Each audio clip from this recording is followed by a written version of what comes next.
سامنے آ رہے ہیں ادھر گئے ہیں سامنے ادھر سامنے ادھر سامنے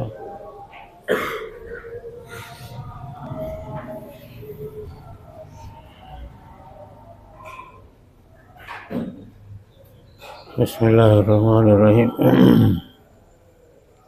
الحمد للہ رب العالمین والصلاة والسلام علی سید الانبیاء والمرسلین وعلی آلہ واصحابہ اجمعین اما بعد۔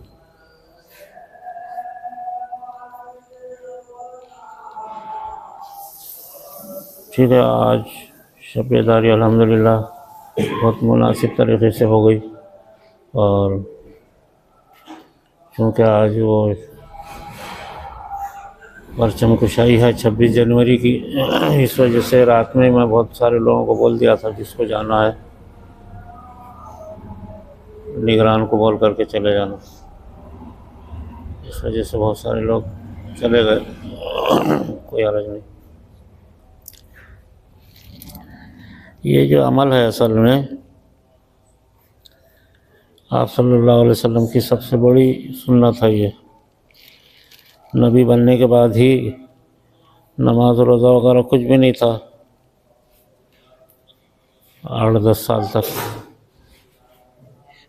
صرف قرآن کریم کی تلاوت ہوتی تھی، وہی عبادت تھی، اور اللہ کا ذکر ہوتا تھا۔ نماز روزے کا احکامات شروع میں نہیں تھے کئی برس، لیکن رات کی عبادت ہوتی تھی، رات میں جاگنا، اللہ کا ذکر کرنا اور قرآن کریم پڑھنا۔ تو یہ عمل آپ صلی اللہ علیہ وسلم کا جاری تھا۔ بعد میں احکامات آنا شروع ہو گئے۔ یہ سب سے پہلا حکم آیا تھا سورہ مزمل میں، تو اللہ تعالیٰ نے یہ عمل جو ہے آج کل کے زمانے میں ختم ہو گیا تھا۔ کوئی انفرادی طور سے اہل اللہ اور بعض اہل علم کرتے تھے، لیکن عام لوگوں کو بالکل بھی علم نہیں تھا، اس کا معلوم ہی نہیں تھا کہ شب بیداری بھی کوئی چیز ہے کیا۔ زیادہ سے زیادہ لوگ تہجد پڑھتے تھے، لیکن یہ شب بیداری کا مطلب یہ ہے کہ اصل رات جو رہتی ہے آدھی رات سے، جیسے آج کل 1 بجے سے لے کے اذان تک، یہ جو وقت ہے یہ ہے اصل مغز ہے۔ یہ جیسے پھلوں کا اصل مغز کیا رہتا ہے، اوپر چھلکے نکالنے کے بعد، چھلکے بیجاں نکالنے کے بعد بیچ میں مغز نکلتا، یہ بیچ کا مغز ہے۔ یہ وقت ہے اصل میں رات میں 1 بجے کے بعد سے لے کر کے صبح اذان تک۔ یہ جو وقت ہے حدیث میں آتا ہے کہ اللہ تعالیٰ ساری مخلوق کو چھوڑ کر انسانوں سے متوجہ رہتے ہیں۔ انسان چونکہ اللہ کا خلیفہ ہے، ساری مخلوق کو چھوڑ کر صرف انسانوں سے پر متوجہ رہتے یہ وقت میں، اس وقت میں۔ تو یہ وقت اصل مغز ہے، اصل عبادت ہے۔ تو اس میں بہت علماء نے بہت عجیب چیزیں لکھی۔ حضرت شیخ الہند رحمۃ اللہ علیہ نے قرآن کے ترجمے میں لکھا ہے کہ پہلے بادشاہ لوگ جو ہے ملک پہ قبضہ کرنے کے لیے، خزانوں کو لوٹنے کے لیے فوج لے کے چلتے تھے، اور ملکوں پہ قبضہ کرتے تھے، خزانوں کو لوٹتے تھے۔ تو حضرت نے لکھا ہے اگر بادشاہوں کو یہ معلوم ہوتا کہ اس سے بڑی دولت شب بیداری میں ملتی ہے، اگر بادشاہوں کو یہ معلوم ہوتا تو بادشاہ فوج لے کر کے شب بیداری پر چڑھائی کرتے تھے، اور جہاں شب بیداری ہو رہے وہاں پہنچ کر اس میں شریک ہو جاتے تھے، لیکن بادشاہوں کو معلوم نہیں تھا۔ اس وجہ سے ان کی فوج کشی صرف ملک گیری پر اور خزانوں کو حاصل کرنے پر تھی، اگر یہ معلوم ہوتا کہ اس سے بڑھ کر کے لاکھوں بڑھ کر کے گنا دولت اور ملک شب بیداری میں ملتا ہے تو فوج لے کر کے شب بیداری پر فوج کشی کرتے تھے. اتنی بڑی دولت ہے یہ، لیکن ان کو معلوم نہیں ہو سکا، اس وجہ سے وہ اس سے محروم رہ گئے. تو بادشاہوں سے زیادہ خوش قسمت وہ لوگ ہیں جو اس وقت میں عبادت کرتے ہیں شب بیداری میں. سب سے زیادہ خوش قسمت ہی ہے یہ، سب سے بڑی دولت ہے اور سب سے بڑا کام ہے یہ اگرچہ کہ نبیوں آپ صلی اللہ علیہ وسلم کا کام ہے، لیکن عام لوگوں کو معلوم نہیں ہو سکا. آپ کے زمانے میں بھی آپ کے چند صحابہ کرتے تھے شب بیداری. آخر زمانے میں پھر جب سب لوگوں کو معلوم ہوا تو سارے صحابہ 100% شب بیداری کرتے تھے. مدینے میں جب آبادی مدینے کی 1.5 لاکھ ہو گئی، 1.5 لاکھ کی آبادی تھی مدینے کی آخر میں، تو پورا رات سیرت میں ایسا لکھا ہوا ہے کہ پوری رات ایسی رہتی تھی جیسے کہ جمعہ کا وقت ہے مدینے میں. پوری رات یعنی چہل پہل، بھاگ دوڑ، بچوں کا اٹھنا بھاگنا، لوگوں کا جو ہے ضروریات پوری کرنا. مدینے میں ایسی چہل پہل رہتی تھی رات میں جیسے کہ جمعہ کے وقت رہتی ہے. اتنی چہل پہل، اتنا لوگ رات بھر. آخر زمانے میں تمام صحابہ، عورتیں، مرد، بچے شب بیداری کرتے تھے. تو ایسی شب بیداری اب تک نہیں ہوئی، قیامت تک نہیں ہوں گی کہ رات بھر پورا شہر جو ہے ایسا ہو جیسے کہ جمعہ کے وقت رہتا. جمعہ کے وقت کیسا رہتا؟ لوگ بھاگتے رہتے، دکانیں بند کرتے رہتے، نماز کے لیے دوڑتے رہتے، غسل کرتے رہتے اور بچوں کو لے کے چلتے رہتے. کتنی گڑبڑ ہوئی تھی جمعہ کے وقت حقیقی معنی میں. اگرچہ کہ آج کل جمعہ میں بھی گڑبڑ ختم ہو گئی مسلمانوں کی، کوئی اہمیت نہیں رہی جمعہ کو. جو جہاں ہے دکان پہ ہے تو ٹھیک ہے وہ پڑھیں گے، اذان ہوئی بھی تو دکان نہیں بند کر رہا ہو. حالانکہ قرآن کا صریح حکم ہے وَإِذَا نُودِيَ لِلصَّلَاةِ مِن يَوْمِ الْجُمْعَةِ فَاسْعَوْا إِلَىٰ ذِكْرِ اللَّهِ. جمعہ کی اذان ہو جائے تو بھاگو. فساؤ کا مطلب ہے بھاگو. اگر کوئی چیز دیکھے بھاگتے نا آدمی، اس کو بولتے فَاسْعَوْا إِلَىٰ ذِكْرِ اللَّهِ. بھاگو. کون بھاگتا آج کل؟ اذان جمعہ کی ہونے کے باوجود بھی کوئی بھاگتا نہ کرتا. یہی تو ہے مسلمانوں کی بے دینی. بڑھتے بڑھتے بڑھتے یہاں تو ہو گئی کہ جمعہ کے دن بھی لوگ نہیں بھاگ رہے، سست خور منحوس مردود ہو گئے. اور اذان ہونے کے بعد بھی دکانیں چلتی رہتی، خرید و فروخت چلتا رہتا. علماء نے اذان کے بعد کی خرید و فروخت کو حرام لکھا ہے، وہ حرام روزی ہے. وہ کھلا بیٹھے ہوئے رہتے ہیں. بعض لوگوں کو بولا میں نے، یار اذان ہو کے دکانیں بند کرو، تو بولے نماز کے واسطے آئیں گے، بولے ہم دکان کھلی رکھ کے آ جائیں گے، بند نہیں کریں گے. یعنی اللہ کی صریح نافرمانی، صریح طور سے حرام کام کرنے کا حکم دل کر رہے لوگ. تو یہ مسئلہ ایسا عام ہو گیا. خیر مدینے کا جو ماحول تھا شب بیداری کا، آخر زمانے میں پورا مدینہ رات بھر ہوشیار رہتا تھا. رات بھر اکثر دن مدینے کے ایسے گزرتے تھے. اتنا ہنگامہ رہتا تھا رات میں جیسے جمعہ کے وقت ہنگامہ رہتا. اگرچہ کہ آج کل جمعہ کا میں بھی ہنگامہ نہیں ہے یہاں پہ. ایسا حال تھا مدینے کا. یہ اتنی بڑی نعمت ہے کہ دنیا اس سے غافل ہے. افسوس ہے،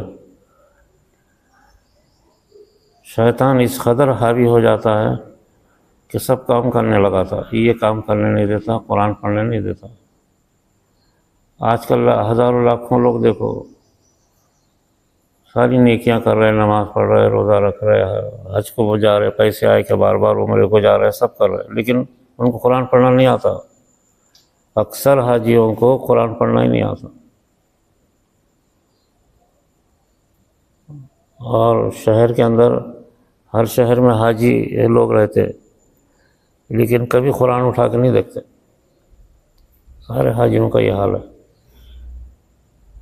حاجیوں کا، نمازیوں کا، عالموں کا، حافظوں کا، سب کا تقریباً یہ حال ہے. قرآن کریم اٹھا کے نہیں دیتے. شیطان ہر چیز کرنے دیتا، قرآن کے نہیں قریب نہیں آنے دیتا.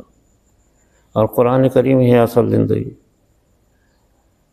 تو راتوں میں قرآن کریم کا پڑھنا اور راتوں میں اللہ کا ذکر کرنا شب بیداری کا اصل مغز ہے. یہ حضرت تو شیخ الہند رحمۃ اللہ علیہ نے اس پہ بہت لکھا ہے قرآن کریم کے ترجمے میں، کہ اللہ تعالیٰ اس سے ایک ایسی زندگی دیتے ہیں جس میں غم نہیں ہے، ایسی صحت عطا فرماتے ہیں جس میں بیماری نہیں ہوں گی، ایسا مال عطا فرماتے ہیں جس میں نقصان نہیں ہوگا. 3-4 چیزوں کے لیے لکھا ہے. زندگی ایسی ملتی جس میں کوئی غم نہیں رہتا، صحت ایسی ملتی جس میں کوئی بیماری نہیں ہوتی، مال ایسا ملتا جس میں کوئی نقصان نہیں ہوگا، اولاد ایسی ملتی جو نیک وقت ہوگی، کوئی تکلیف نہیں ہوگی. 5 چیزوں کے بارے میں لکھا ہے. شب بیداری کرنے سے یہ 5 چیزیں ملتی ہیں. عربی میں حضرت نے لکھا ہے. تو یہ بہت بڑی نعمت ہے. انسان جس کو مل گئی آج کل. تو یہ زمانے سے یہ عمل ختم ہو گیا تھا. مخصوص لوگ کرتے تھے، بعض علماء، کابر علماء کو دیکھا، بعض لوگ کرتے تھے. آج کل زیادہ سے زیادہ تہجد پڑھ لیتے، تہجد پڑھنے کے بعد سو جاتے، حالانکہ تہجد پڑھنے کے بعد کا ہی وقت ہے اصل شب بیداری کا. تو پہلے مخصوص لوگ یہ شب بیداری کرتے تھے، لیکن آج کل یہ عام طور سے نہیں رہی. بالکل مخصوص لوگوں میں بھی بہت کم نظر آتی ہے، اور عوام میں تو ہے ہی نہیں. کسی جماعت میں، کسی تنظیم میں، دنیا کے کسی دارالعلوم میں، کسی جامعہ میں، کسی یونیورسٹی میں، کسی اسلامی سینٹر میں، آج کل اسلامی سینٹر بہت ہیں، کسی بھی اسلامی سینٹر میں یہ عمل نہیں ہوتا. اللہ تبارک و تعالیٰ نے جو ہے ہم لوگوں کو یہ اللہ نے اپنی طرف سے توفیق دیا کہ یہ کام پہلی مرتبہ ہم نے شروع کیا. الحمدللہ اب 4-5 جگہ شب بیداری ہو رہی ہے. اورنگ آباد، پربھنی شروع ہو گئی، اب زنتور، ناندیڑ، ظہیر آباد اور حیدرآباد، اور ہمارے لوگ ہر جگہ جہاں بھی ہیں وہ شب بیداری کر رہے ہیں. تو اجتماعی شب بیداری بھی 5-6 جگہ شروع ہو گئی، اور ہمارے لوگ جہاں جہاں ہیں انفرادی طور سے شب بیداری کر رہے ہیں. وہ ایک دن متعین کر کے، یا بعض لوگ روزانہ بھی کر رہے ہیں، ایسی اطلاع ملی. الحمدللہ یہ کام جو ہے ہم جو بیان کر رہے ہیں بہت دور دور تک جا رہا. باہر ملکوں سے بھی بعض اطلاع آ رہی ہے کہ ہمارا جو کام ہے، ہم جو بیان کر رہے ہیں یہ باہر ملکوں کو بھی جا رہا. ابھی 2 دن پہلے نیو یارک سے فون آیا کہ جو آپ کا کام ہو رہا ہے وہ ہم روزانہ سنتے ہیں موبائل پر. نیو یارک جو امریکہ کا سب سے بڑا شہر ہے، وہاں سے بھی فون آیا 2 دن پہلے کہ ہمارا یہ جو کام ہوتا رہتا ہے یہ سنا جا رہا ہے چاروں طرف. لائیو کے ذریعے سے جو بھی پروگرام ہو رہے ہیں اپنے وہاں تک جا رہے ہیں، اور وہ لوگ سن رہے ہیں، یوٹیوب پہ سن رہے ہیں. یوٹیوب پر بھی بہت سارے لوگ اطراف سے اطلاع آ رہی ہے. ویسے پاکستان، سعودی عرب، بنگلہ دیش، ہندوستان کے کئی شہروں میں ہماری اس بات کو سنا جا رہا ہے. اتنا پھیلتا چلا جا رہا، بات لوگوں کو معلوم ہو رہی ہے. حالانکہ اپنا کام کوئی اخبار، ریڈیو، پوسٹر، پمفلٹ میں نہیں ہے، لیکن اندرون طور پہ پھیلتا چلا جا رہا. کل ہی 2 دن پہلے نیو یارک سے فون آیا کہ ہم آپ کی بات مسلسل سن رہے، اور ایسی باتیں ہم کو کہیں نہیں ملتی جو مل رہی. تو یہ تو بس وہ اپنے لیے بڑی خوش قسمتی کی بات ہے. وہ کہہ رہے تھے کہ صرف ہم ہی نہیں، نیو یارک میں ہمارے پاس بہت سارے لوگ سنتے رہتے ہیں یہ باتیں.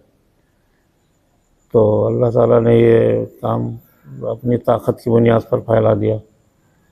تو سب لوگ اس کا شکر گزاری ہم کو کرنا چاہیے سب لوگوں نے کہ یہ کام اور پھیلے اور لوگ سمجھائیں ایک دوسرے کو. الحمدللہ بہت ہی اس سے فائدہ ہو رہا. تو یہ شب بیداری کا عمل دنیا میں ختم ہو گیا تھا. اللہ تعالیٰ نے جو ہے ہمارے ذریعے سے آپ لوگوں کے ذریعے سے یہ کام پھیلایا، زندہ کر دیا دنیا کے اندر. ابھی میں اورنگ آباد کی شب بیداری میں تھا گزشتہ، تو 100-150 آدمی اولیاء مسجد میں رات بھر آہوازاری کرتے رہے. ابھی گزشتہ ہفتے کو میں پربھنی میں تھا. پربھنی میں شب بیداری پہلی مرتبہ شروع ہوئی.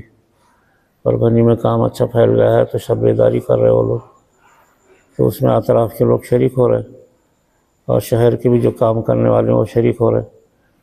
اس وجہ سے وہاں پربھنی میں تھا شب بیداری میں، بہت لوگ متاثر ہوئے. مدینہ پارٹی مسجد کے اندر بڑے بڑے لوگ وہاں کے مسجد کے صدر، سیکرٹری، مسجد کے ذمہ دار، محلے کے لوگ اور امیر غریب سبھی لوگ شب بیداری میں شریک ہوئے اور رات بھر شب بیداری ہوتی رہی. بہت خوشی کی بات ہے. ابھی اور پھیلے گی انشاءاللہ شب بیداری. جہاں جہاں کام اپنا پھیلا، پونا ہے، حیدرآباد ہے، ان مقامات پہ بھی شب بیداری شروع ہو رہی ہے. جو شروع کرنے کے لیے بلا رہے وہ جانا ہی نہیں ہو رہا. بہرحال بہت اچھی بات ہے یہ، آپ لوگ بیٹھے اور شب بیداری ہوئی. اب جو ہے جن لوگوں کو ضرورت تھی وہ ٹھیک ہے چلے گئے، کوئی حرج نہیں. تو یہ شب بیداری کو جو عمل ہے اصل وہی 1 بجے سے لے کے اذان تک کا ہے. یہ اصل ٹائم ہے جس میں اللہ حدیث میں پڑھا تفسیر کے اندر کہ اللہ تعالیٰ اس وقت میں 1 بجے سے لے کر کے 1 بجے یعنی آدھی رات کے بعد سے طلوع صبح صادق تک یعنی فجر کے اذان تک اللہ تعالیٰ صرف انسانوں پر متوجہ رہتے ہیں، صرف انسانوں پر. بہت بڑی خوش قسمتی. اور جو لوگ شب بیداری کرتے ہیں گویا کہ ان کا تعلق اللہ سے کنیکشن مل جاتا ہے ان اوقات میں. یعنی اللہ ہماری طرف متوجہ ہے اور جو اللہ کی طرف متوجہ ہو جائے وہ شب بیداری کے ذریعے سے تو گویا کہ اللہ کا اور شب میں عبادت کرنے والوں کا تعلق ایک ہو جاتا. یہ بہت بڑی دولت ہے یہ. تو ابھی یہ وقت تو اتنا ہی ہے اصل، لیکن اس کی تیاری میں عشاء کے بعد سے مغرب اور سورج غروب ہونے کے بعد سے 1 بجے تک اس کی تیاری کرنا، یہ اس کا تیاری کا وقت ہے. اور اسی طریقے سے اذان کے بعد سے لے کے اشراق تک یہ اس کا اختتامی وقت ہے. لیکن اصل مقصد وہی ہے 1 بجے سے لے کے یہ ہے اذان تک اور نماز فجر پڑھنے تک اصل وقت وہ ہے. تو اس وجہ سے جس دن بھی شب بیداری رہی تو اس دن مغرب کے بعد سے اس پر متوجہ رہنا اور شب بیداری ہونے کے بعد جو ہے وقت اگرچہ کہ ختم ہو گیا لیکن اشراق پڑھ کے جانا. اشراق تک آخری وقت ہے اس کا، اشراق پڑھنا اور جانا. تو جن لوگوں کو وضو ہے اشراق پڑھ لو اور باقی اوپر چائے پانی وغیرہ کر کے پھر چلے جانا. ٹھیک ہے. اب وقت ہو گیا، میں سمجھتا ہوں 7:04 ہو گئے، سورج طلوع ہو گیا.